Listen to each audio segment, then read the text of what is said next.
Alan, boa noite. Boa noite, Caio, tudo bem? Boa noite, Boa noite. pessoal.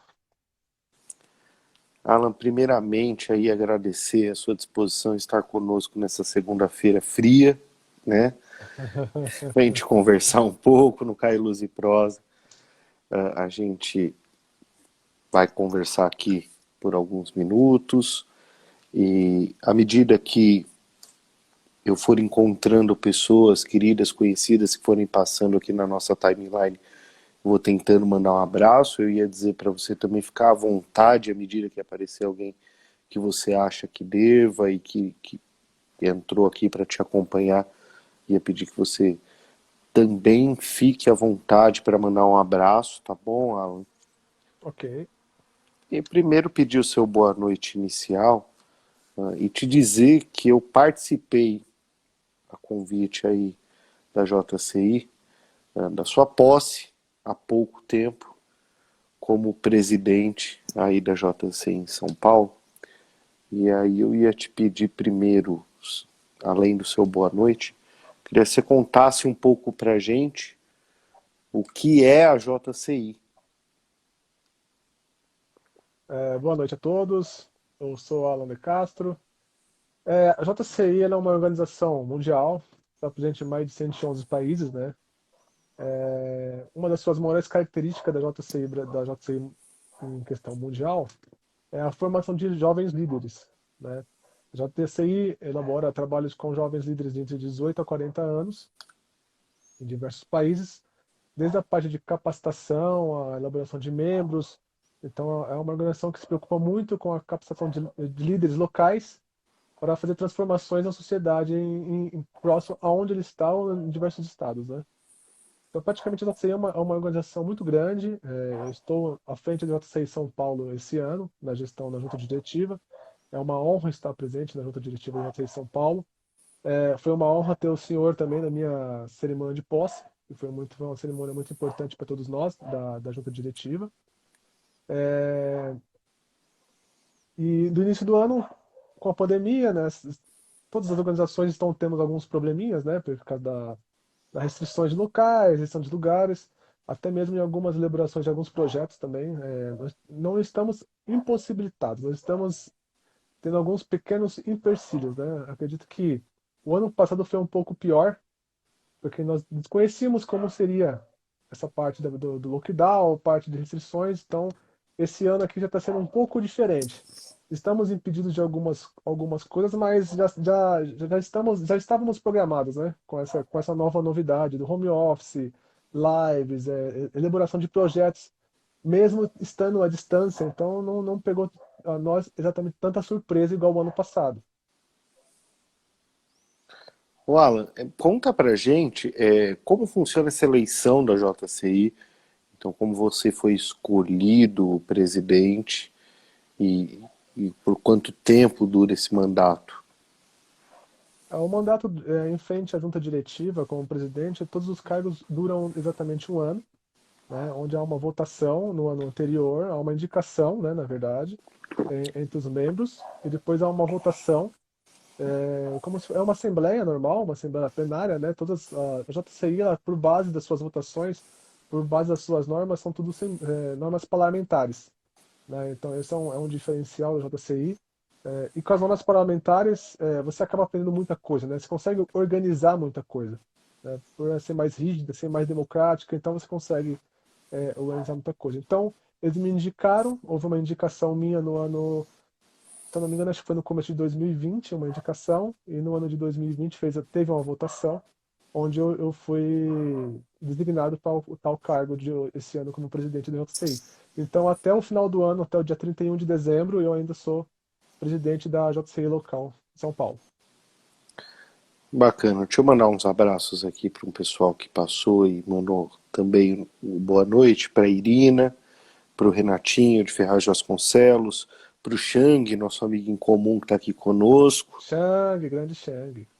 a Marta, da Diretoria Regional de Ensino do Ipiranga, o Abner, um amigo ferroviário que hoje está lá no Peru, trabalhando num projeto ferroviário lá e passou aqui para nos dar um abraço, o Flávio, chefe de gabinete da Secretaria da Pessoa com Deficiência Municipal, passou aqui também para dar um abraço, então, à medida que for chegando o pessoal, a Meire Viana aqui tá mandando do time JC São Paulo, E acho aí, tá estão todos os membros aí da JCI São Paulo. bacana, bacana. Boa noite, Chang. Alan, me conta uma coisa, como você chegou na JCI, né? Como você conheceu e como você chegou à JCI para hoje nos dá a honra estar aqui conosco, o presidente da JCI São Paulo. Mas como você chegou lá? Eu tenho um familiar, meu tio, o Paulo Manuel Barbosa, ele já é senador da JCI Curitiba Centro, né? Ele já é membro há bastante tempo da JCI. Antigamente a JCI chamava Câmara Júnior, né? Bem, uns 10 anos atrás, ela chamava Câmara Júnior. E, e foi ao convite dele. Teve um congresso nacional aqui no estado de São Paulo, onde eu fui convidado por ele. Eu estive presente no congresso e ele me apresentou o Cláudio Sampei, que é um senador da JCI São Paulo. E através desse meio eu comecei a participar de algumas reuniões, né? Aí conheci o Erlan, que é amigo comum também, né, nosso.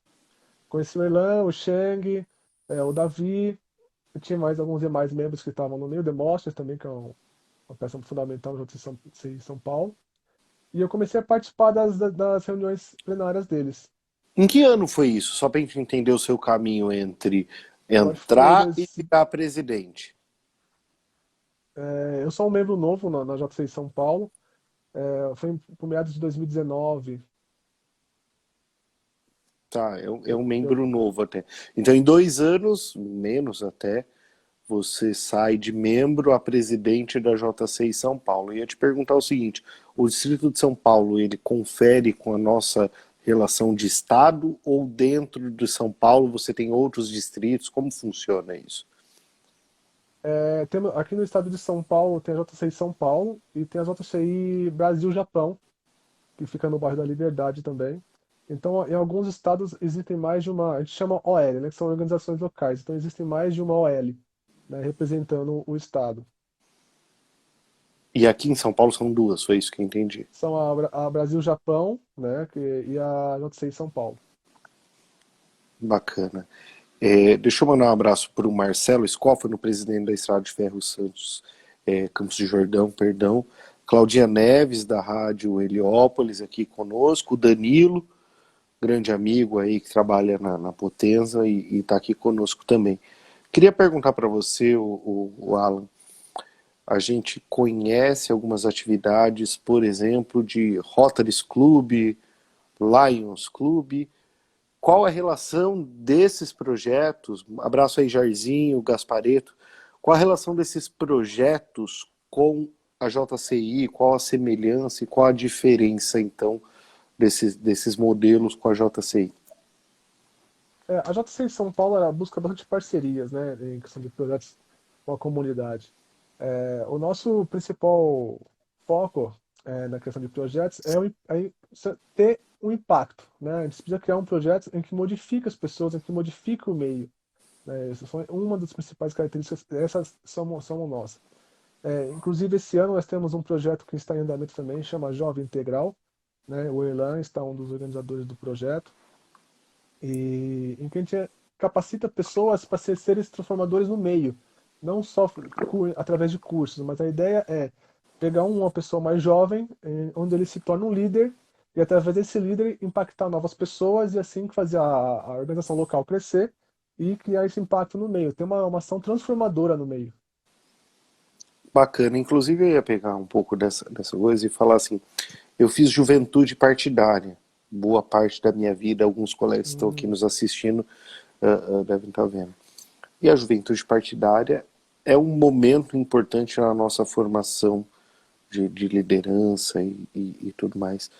E eu percebo que a JCI tem uma veia muito forte nessa questão da liderança jovem. Você pode comentar um pouco disso, da importância do papel da JCI na liderança jovem?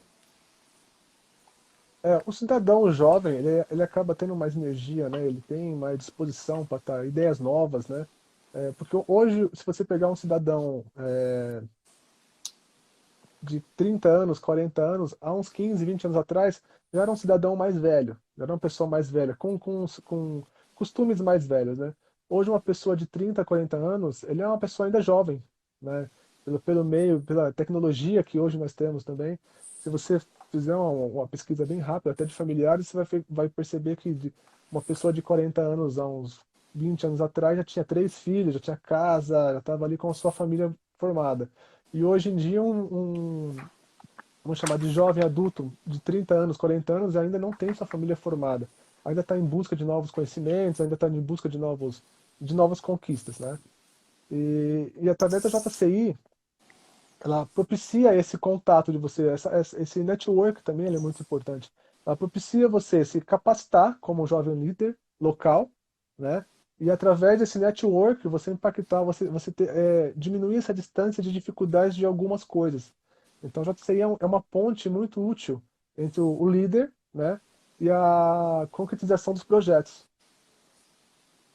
Muito bacana a sua visão, Alan, de verdade. Queria mandar um abraço aí para o Guilherme Brito, que foi subprefeito da Moca, um grande amigo que está aqui conosco.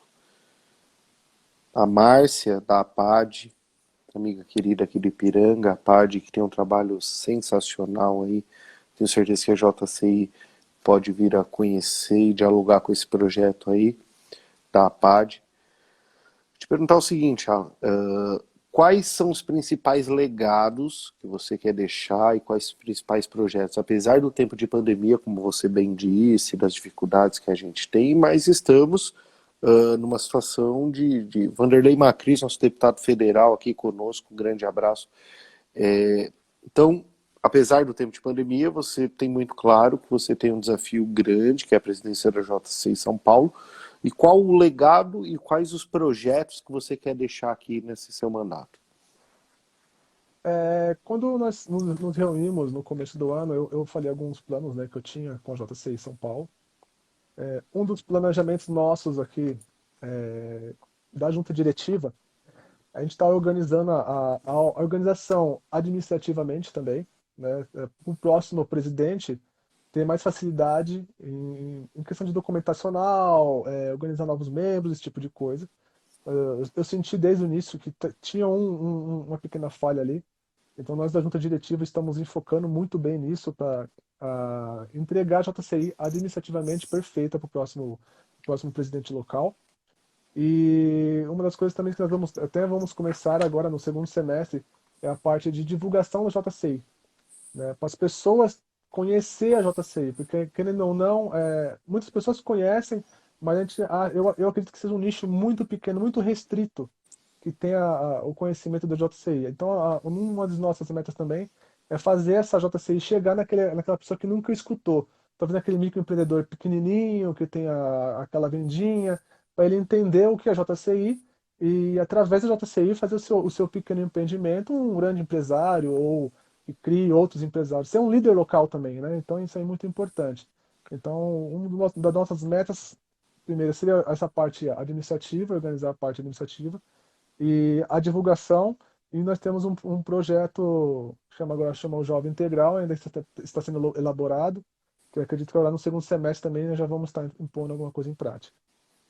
Eu não vi o Erlan aqui até agora, viu, Alan? Acho que ele não quer nos ver, não sei o que acontece. Ele acho que ele ia chegar um pouquinho atrasado, que ele estava num voo. Eu falei com ele agora à tarde, ele estava num voo. Ah, então tá bom.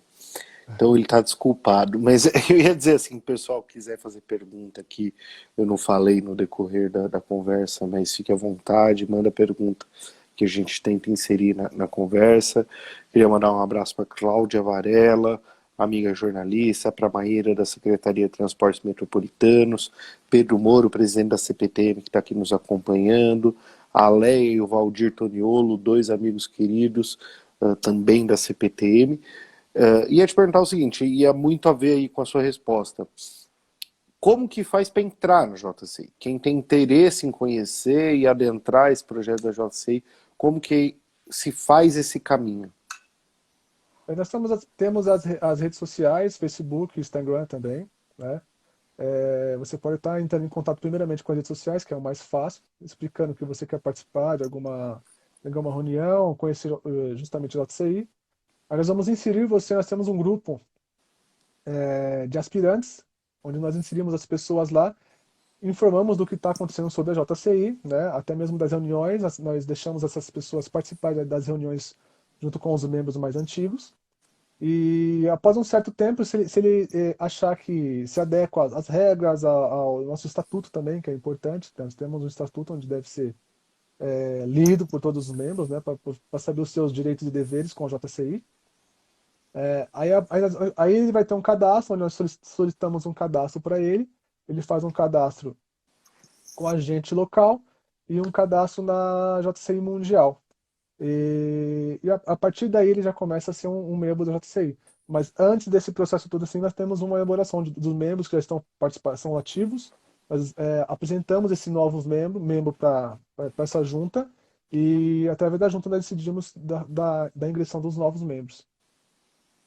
A Claudinha falou aí para deixar o link para depois ela divulgar. Acho bacana aí, ó, depois, na hora que você tiver condição de fazer isso. Queria mandar um abraço para Carol Prado, querida amiga que foi da subprefeitura da Sé, hoje está na SP Urbanismo, o Dalton, da subprefeitura da Vila Prudente, o Rafael, da subprefeitura da Lapa, o Leandro, amigo querido da CPT, me mandou um abraço aqui para a gente também. Repito, caso você queira mandar um abraço, quem você veja aí, fique à vontade, Alan, na sua fala. Eu ia voltar um pouco à questão da juventude, eu acho que é um assunto bem importante e muito relacionado com o projeto da JCI, para dizer o seguinte, em 97, ou seja, 24 anos atrás, o Charlie Brown falava que o jovem no Brasil nunca é levado a sério. Você acha que mudou alguma coisa nesses 24 anos? Eu acho que na verdade mudou muitas coisas nos últimos 2 anos, né, na verdade. Com a tecnologia, nós percebemos que a comunicação ela é bem útil agora, né? Informações que há 10 anos atrás nós não tínhamos, né? Hoje, você entrar no YouTube, você faz uma pesquisa rápida, você consegue ter acesso à informação. Até mesmo se você pegar jovens influenciadores, você vê que pelo YouTube mesmo, você vai ver pessoas de 15 anos, 20 anos, já tem influências aí em milhões de pessoas, né? O nosso maior problema é no que essas pessoas são influenciadoras. Será que elas têm conteúdo para estar influenciando positivamente as pessoas no seu meio ou ela enche a pessoa de vazio? Né? O vazio que eu falo é aquela informação que você, daqui 5 minutos, não te serve para nada. Então, esse é o nosso maior problema no jovem, é em ter conteúdo agradável para ele, pela jovialidade também, mas que seja útil, que daqui 10, 5 anos perpetue para ele, né? Então, perpetue esse conhecimento. Porque se você pegar, pelo menos pelas redes sociais, a maioria dos influencers são jovens, né? Não são influencers muito velhos. Então, seria interessante essa questão da, da jovialidade junto à tecnologia. São levadas a sério, se você pegar, tem algumas pessoas que têm impactos positivos, né, perante a sociedade, mas essa informação mais fácil, ela é ambígua, né? Ela é uma faca de dois gumes, onde você consegue coisas informativas, positivas para você e coisas sem conteúdo nenhum, né? Então, o jovem consegue se expressar melhor hoje. Mas o maior problema é, será que ele quer se expressar com conteúdo ou quer se expressar por se expressar? Esse é o maior problema que nós temos hoje na sociedade, né? É difícil fazer essa relação, inclusive essa análise daquilo que serve e que não serve, né, Alan? Eu ia mandar um abraço pro James Saco, amigo querido, diretor do PSDB Ipiranga, o Leonardo, que é um amigo de infância, que ele é o segundo melhor guitarrista do Brasil, depois do Edgar Scandurra. E a Carol Lafêmina, que é a secretária adjunta das subprefeituras, querida amiga, também está aqui conosco. E entrar um pouco para o esporte e até entender essa sua relação e como iniciou seu envolvimento com o esporte. Se ele tem alguma coisa a ver com sua formação escolar ou foi alguma coisa outra que te trouxe para esse mundo do esporte que eu sei que é muito ligado aí à sua história. Sim, eu comecei minha vida esportiva muito cedo, né? Com mais ou menos uns 8 anos de idade. É, Foi com brincadeiras na rua mesmo. A gente tem aquele famoso time de rua, né? Que forma aqueles grupinhos para estar jogando. E você E no não, meio desculpa, do. só para entrar aqui nesse papo, você cresceu onde, Alan? Eu cresci na Zona Leste de São Paulo. Tá. Zona Leste, Bairro perto Penha, Menino Matarazzo, Ponte Rasa, bacana, bacana. Vila São Francisco ali. E eu, no meio desses pessoal, eu era sempre o mais novo, né? E por ser o mais novo, eles não querem deixar meio que você jogar, esse tipo de coisa. Então eles colocavam sempre no gol. Então você sempre me empurrava, vai pro gol. E graças a Deus deu certo essa de me empurrar pro gol. Porque depois, com muito tempo, eu jogava em times de pessoas mais velhas. Tipo, eu com 13 anos de idade, eu jogava no pessoal com 30, 40 anos, eu com 13 anos de idade. E, Você era o parece, goleiro no Deportivo do, Três do Marias? Deportivo tem Marias, isso. Boa, Flávio. Um abraço. Aí eu comecei a jogar, aí eu comecei a participar de alguns testes, onde meu tio mesmo, eu tinha um primo que também era jogador de futebol, onde meu tio também me deu muito apoio nessa parte da juventude aí. Ele me levava para fazer alguns testes nos clubes, né? E, e cheguei a jogar profissionalmente, onde eu parei no ano de 2003, eu acho que foi o último clube que eu joguei. Eu tive uma lesão no quadril, né? Na época era uma lesão mais complicada, era a mesma lesão que o Gustavo Kirten teve, onde até mesmo acho que deu uma parada também no tênis. E me fez a me afastar um pouquinho do lado do futebol, né? Só que nesse meio tempo, eu também já treinava taekwondo, né? Eu já era faixa preta de taekwondo. Aí como essa parte de competição sempre foi muito forte, né, na minha personalidade. Então eu acabei migrando do futebol pro taekwondo.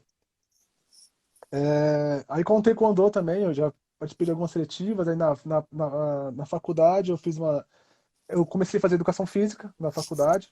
Aí eu tinha duas opções de bolsa, bolsa atleta na faculdade, ou eu fazia bolsa de taekwondo, ou tinha bolsa de futebol. Eu amava futebol, a minha vida inteira, desde os 8 anos até uns 22, 23 anos de idade, foram treinando arduamente o futebol.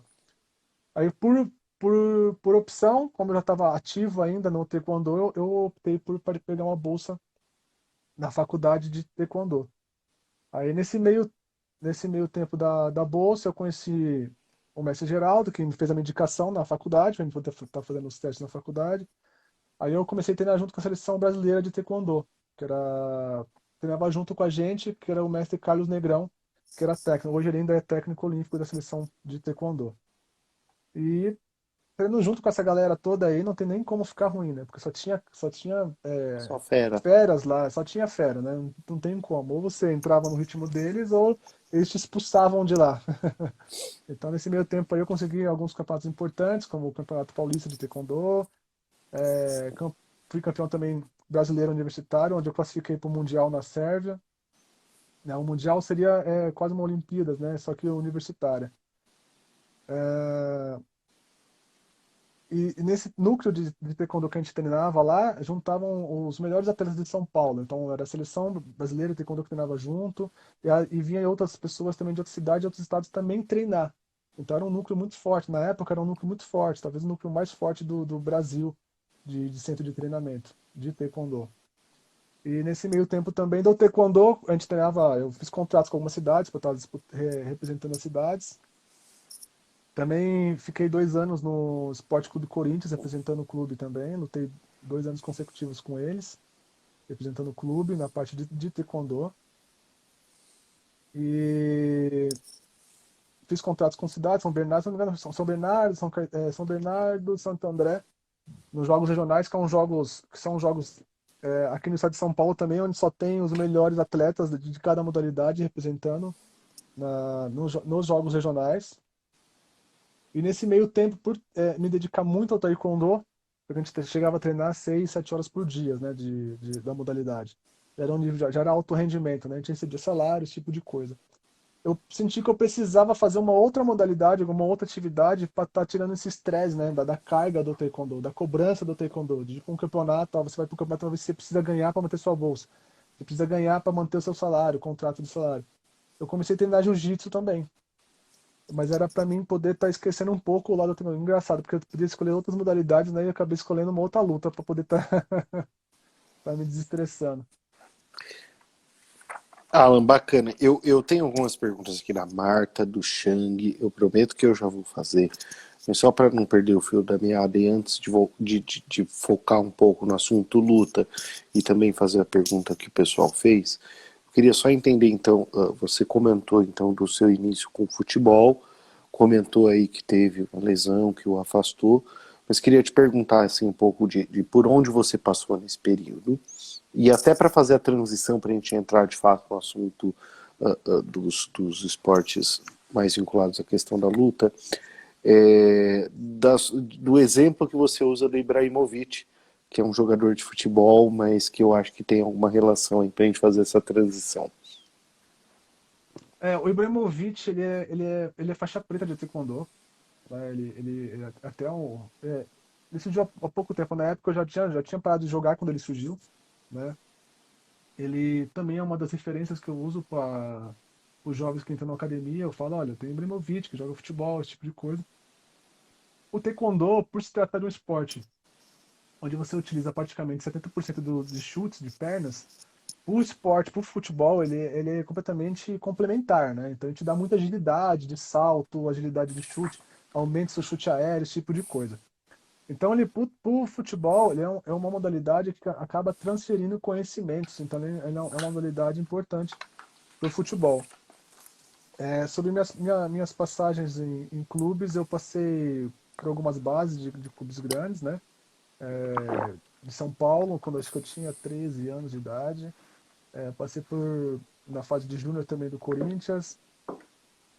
Eu tinha um acordo também, na época eu estava com o empresário, com a academia do Palmeiras, onde estava vendo alguns acordos de contratação de venda de atleta para outros lugares.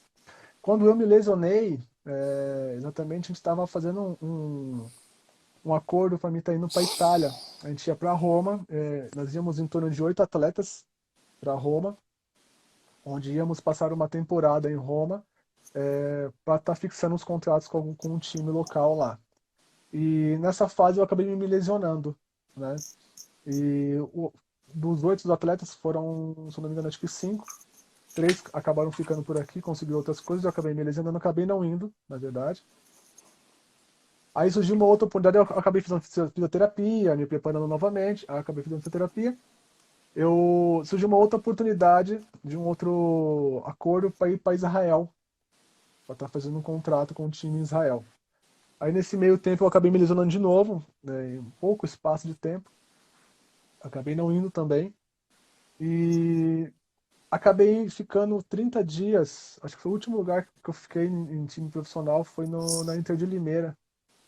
Eu fiquei um tempo na Inter de Limeira treinando, né? Porque era a preparação para o Paulista, que ia começar no ano subsequente. E aí já estava lesionado, eu fiquei aí pouco tempo também, porque eu acabei pedindo dispensa, porque eu também não estava aguentando de dor naquela época. Estava com muita dor no quadril. E eu acabei não ingressando no quadro de atleta da Inter de Limeira. Aí foi quando comecei já a parte esportiva da parte das artes marciais, né? Isso por volta de Bacana. 2000 e 2004, 2005, eu acho. Eu ia pegar até esse gancho para dizer que no começo dos anos 2000 a gente teve um boom, principalmente do jiu-jitsu, mas que muitos casos ficaram famosos na época por conta de brigas, principalmente em baladas de esportistas ali que começavam a utilizar Sim. dessa, dessa modalidade, mas que depois isso foi acabando. E aí a pergunta é, os praticantes entenderam a diferença entre luta e briga e como isso se dá no meio esportivo, essa conscientização? Olha, eu acho que na verdade acabou tendo um amadurecimento da arte marcial, né? Eu disse naquela época dos anos 90 era uma coisa, era uma coisa que já tinha no Brasil, mas era uma coisa muito nova, sendo divulgada. Aí tinha aquelas famosas fases do Gracie, que o jiu-jitsu era a arte marcial que ganhava de todas, esse tipo de coisa. Então, acredito que houve um amadurecimento, né? E novos profissionais também, mais gabaritados, com mais informações também, passando para os seus alunos também. Então, isso acontece em qualquer arte marcial, né? Ela começa de um jeito e com o tempo ela acaba se modificando. O Taekwondo mesmo, se você pegar anos 80, anos 90, até mesmo na época que eu estava treinando como atleta, isso não faz muito tempo, 7, 8 anos atrás, ele já é completamente diferente, né? Então, eu acredito que o jiu-jitsu veio se amadurecendo e também veio a capacitação de professores de novos também durante esse período também, eu acho que foi muito importante, né? Então acabou mudando esse conceito de que todo praticante de jiu-jitsu também é briguento. Então, isso foi importante para a modalidade. Eu acredito que acrescentou muito para o jiu-jitsu. Bacana, bacana. Eu ia trazer aqui uma questão também interessante que tem a ver um pouco com essa coisa de como foi evoluindo. Seria a força midiática do UFC trouxe mais jovens para as artes marciais? Olha, aqui na minha academia, na minha escola de artes marciais, nós temos diversas modalidades aqui. Dificilmente alguma pessoa entra querendo treinar o MMA em si. Geralmente ele já vem com alguma modalidade específica na cabeça. Ou ele vem, eu quero fazer taekwondo, eu quero fazer muay thai, ele já vem pro jiu-jitsu. E às vezes, em sua grande maioria, eles não conhecem o que eles querem fazer. Eles falam que quer fazer alguma coisa, mas não têm a mínima ideia como é que funciona, né? E algumas pessoas mudam no meio do caminho. Mas o MMA, ele entrou, na verdade, no lugar do boxe, né? O antigo boxe, que a gente assistia na televisão, onde tinha Mike Tyson, onde tinha o Popó, o McGill nessa época. Então o MMA ficou na parte do boxe. E a mídia que eles influenciam é gigantesca, né? Eles investem milhões no UFC. Então é um show de dinheiro ali. Eles pagam bolsas grandes para os atletas e são atletas de diversas modalidades também. Então isso acaba sendo um atrativo para as artes marciais. Para quem está do lado de fora, até teve uma luta agora esse final de semana, até teve um cara que sangrou rios de sangue lá. A falar que é um esporte muito violento, mas é um esporte, ele é uma arte marcial, né? Que tem artes marciais. Não existe arte marcial onde você acaricia a pessoa. Então são golpes, né? São golpes. Mas os atletas que estão ali estão preparados, né? Para estar recebendo aquele tipo de contusão. Não tem ninguém ali que não está preparado, né? Por mais a grosso não é esporte olímpico, né? Acredito que vai demorar muito para o MMA ser um esporte olímpico. Acredito que nem seja porque ele é violento, sim. Não tem como negar a violência do MMA. Mas os atletas que estão ali em frente, representando as suas equipes, estão altamente qualificados para tá lutando. Bacana, você for de não ser esporte olímpico, mas Taekwondo é esporte olímpico, né? O taekwondo é E, um esporte olímpico. e eu ia te perguntar o seguinte: o que podemos esperar do Brasil na Olimpíada de 2020 que vai ocorrer agora em 2021? Nós tivemos o Pan-Americano de Taekwondo esse final de semana, onde o Brasil teve uma representação muito forte, né? Tendo muitas medalhas aqui no Brasil. O Pan-Americano foi no México.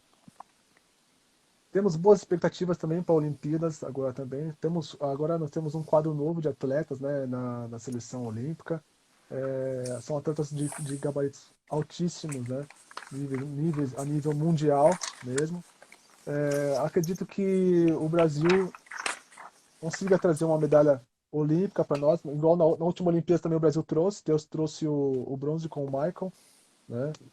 E acredito que esse ano aqui também nós podemos ter surpresas no Taekwondo aí. Vamos esperar que tem novidades legais aí. Vamos estar torcendo. Não. Eu vou tentar passar aqui algumas das perguntas que nos foram feitas. Antes, falar para quem perguntar, a Meire deixou nos comentários a hashtag para a gente seguir a JCI. Para quem não conseguiu acompanhar, é @JCISPaulo, tá bom? Então, quem quiser seguir, a Meire deixou aí para a gente. Além disso, a Marta perguntou se vocês continuam com o trabalho de conscientização ambiental com voluntários junto às escolas. Você conhece esse projeto, Alan? Com a JCI, né? Isso. Esse ano aqui, nós não continuamos com alguns projetos anteriores, né? Até mesmo por causa como da pandemia, as escolas também não estão funcionando, né? Então, os projetos nossos perante a JCI estão sendo bem restritos, né? Então, estamos programando, já deixamos estruturado algumas coisas para o segundo semestre, para a gente estar começando já encaminhar, dar um start nesses projetos, ou talvez para estar deixando esses projetos na parte presencial já para o ano que vem, para o próximo gestor. Já deixando algumas coisas para estar dando alicerce para ele já começar o ano com alguns projetos. Porque esse ano aqui praticamente ainda estamos confinados, né? Pouca coisa Um ano. tá abrindo. Então, esse contato de pessoa de pessoa nós não podemos ainda. A pandemia segue, perfeito, Alan. O Chang pergunta: quais valores da JCI São Paulo transmite, dissemina seus membros e voluntários?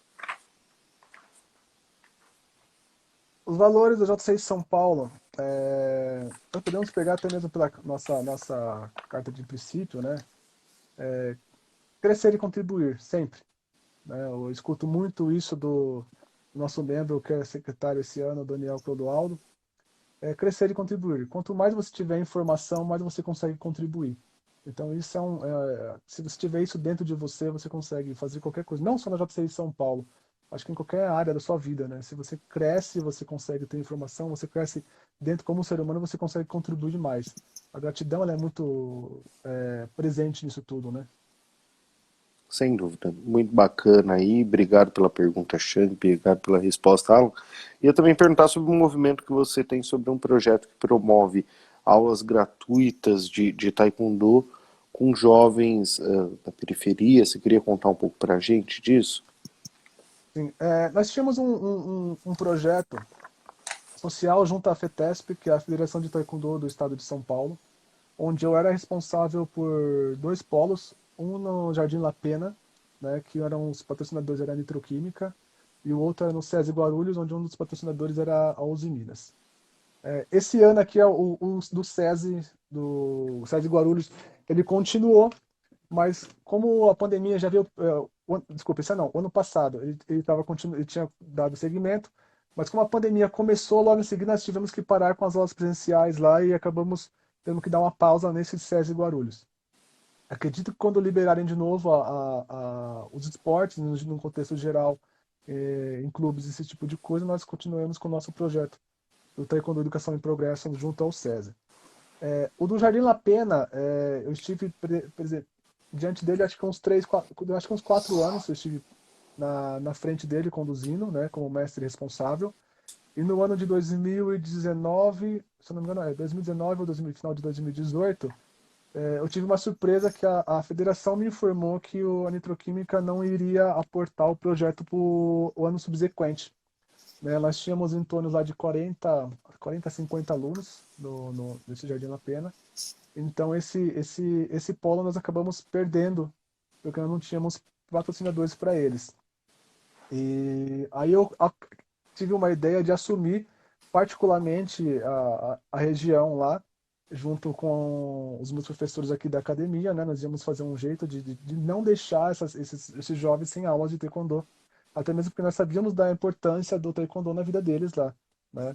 E aí veio esse negócio fomos atrás de alguns patrocínios, aí acabou juntando a pandemia, juntou outras coisas também, né? Aí, por enquanto, né, eu não consigo nem falar se nós vamos continuar com o SESI Guarulhos, né? E com lá nessa região também no Jardim da Pena. Não, o esporte é um agente transformador fica aí meu elogio pro trabalho que vocês fazem e seguirão fazendo, eu não tenho dúvida. Você sabe que eu também tive algum tipo de projeto nessa linha. Ainda mais jovem, eu fazia uma atividade de incentivo à leitura em comunidades carentes, principalmente também na região leste, mas não era exatamente da capital, era já no Alto Tietê, passando a capital, então em Ferraz de Vasconcelos, Poá, e esses projetos a gente sabe o quanto muda a vida das pessoas. Então fica aí meus parabéns e meu incentivo e aquilo que a gente puder fazer para estar à disposição, saiba que a gente fica muito feliz em ver projetos como esse. A gente caminha agora para o fim, Alan, onde eu faço 4 perguntas aí de respostas mais simples e corriqueiras aí, e eu acho que você vai gostar das perguntas, e aí depois a gente caminha para o seu boa noite. Então, a primeira pergunta aí para você é: qual que seria a luta do século para você? Luta do século. Essa é uma pergunta muito intrínseca, né? Eu acho que a minha luta do século é mudar algum costume, é mudar o Alan. Isso acho que é a maior batalha que eu tenho de que de quebrar o que eu era ontem e me transformar num melhor hoje. Esse eu acho que talvez seria meu luta do século. Bacana que você pegou o espírito. Ah, o Leandro até fez um comentário aqui, ele deve estar nos acompanhando, mas eu vou perguntar para você. Qual o ensinamento do esporte? Eu sei que tem tantos, mas me conte um. Qual o ensinamento do esporte deveria ser regra para a vida? Eu acho que é a integridade, né? Acho que a integridade vai te ramificar diversos saberes, né? Diversas disciplinas. Se você é uma pessoa íntegra, você aprende respeito, aprende disciplina, compactua de coisas boas. Então, acho que a integridade, eu acho que seria uma palavra que você consegue abordar, pegar, abraçar mais coisas. Bacana, Alan. E se presidente da JCI você pudesse resolver só um problema da humanidade, qual seria? Presidente do JCI, grande dever. Eu acho que talvez a desigualdade ainda em todos os termos, desigualdade de informação, desigualdade social, desigualdade de raças, eu acho que talvez a desigualdade, se nós conseguirmos tornar um pouquinho mais igualitário as coisas, nós teríamos um mundo melhor aí. Bacana. E se você pudesse voltar 10 anos atrás, olhar o mundo de hoje, que dica você daria pra gente ser um mundo melhor, ter um mundo melhor? Ter um mundo melhor, nós temos diversos problemas, né, no mundo, não é só a desigualdade, mas eu acho que nós precisamos ter mais paciência, né?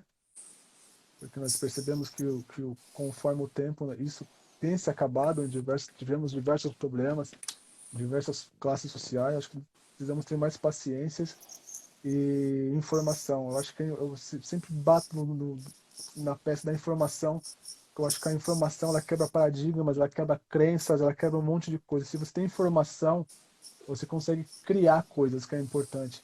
E sem informação, você acaba sendo um livro vazio, né? Você acaba sendo um livro vazio com um monte de página, mas ninguém consegue te entender, ninguém consegue ler. Então, acho que a informação ela é uma peça fundamental. Bacana, Alan. A Meire falou que o time JCI está completo na live, porque o Erlan chegou atrasado, mas chegou, então um abraço ao nosso amigo Erlan.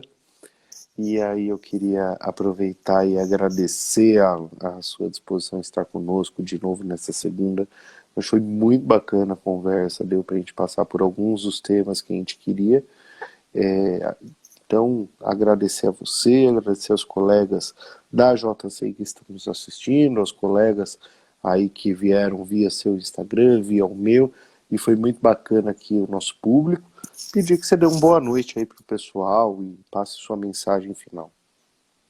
Eu vou agradecer rapidamente algumas pessoas aqui que têm algumas parcerias comigo aqui, bem rapidinho. Eu queria agradecer a Deus primeiramente por me dar sabedoria e força para conseguir todas essas minhas conquistas que eu tenho dedicado. Agradecer aos membros da JCI Brasil, da JCI São Paulo, os meus companheiros de JCI São Paulo que estão todos presentes. Agradecer plenamente o senador Paulo Manuel Barbosa, que é da JCI Curitiba Centro, que esteve aqui presente, tinha alguns compromissos, né? Nós tínhamos conversado à tarde, mas esteve aqui presente junto a nós. A SEG Serve, corretora de seguros, que também temos algumas parcerias com eles. A Blessed de Imobiliárias, que acabamos de fazer uma parceria essa semana, estamos com coisas legais para eles também. A, a corretora Flávia Teixeira e a Vanessa Fará, que é da Prudential Seguros. Estamos tendo alguns contatos essa semana. Meus amigos presentes, meus familiares, vou falar o nome dos meus irmãos, a Carla e do Elton também que está presente. E a minha guerreira, a dona Nícia, que é minha mãe, por se dedicar, me dar eterna força para mim durante minhas conquistas, as minhas derrotas, ela sempre tem estado do meu lado. E a minha companheira de aventura, Patrícia, que é minha noiva, por me apoiar e acreditar nas minhas loucuras, né, que não são poucas. Eu falo que tenho muitas ideias e quero fazer tudo ao mesmo tempo.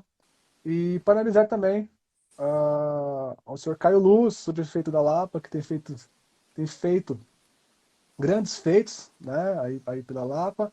e ter feito essas lives incríveis, que eu acompanho algumas também. Obrigado pela oportunidade de estar passando um pouquinho da minha vida, falando da JCI São Paulo, e conhecer um pouquinho também do Caio Lúcio, que é importante para todos nós. Alan, eu agradeço demais de novo a sua participação e com o abraço que você deixou para a Dona Anice e para a Patrícia. Eu me despeço de todo mundo que esteve aqui conosco e agradeço a presença e desejo uma ótima semana. Um grande abraço para todo mundo. Valeu.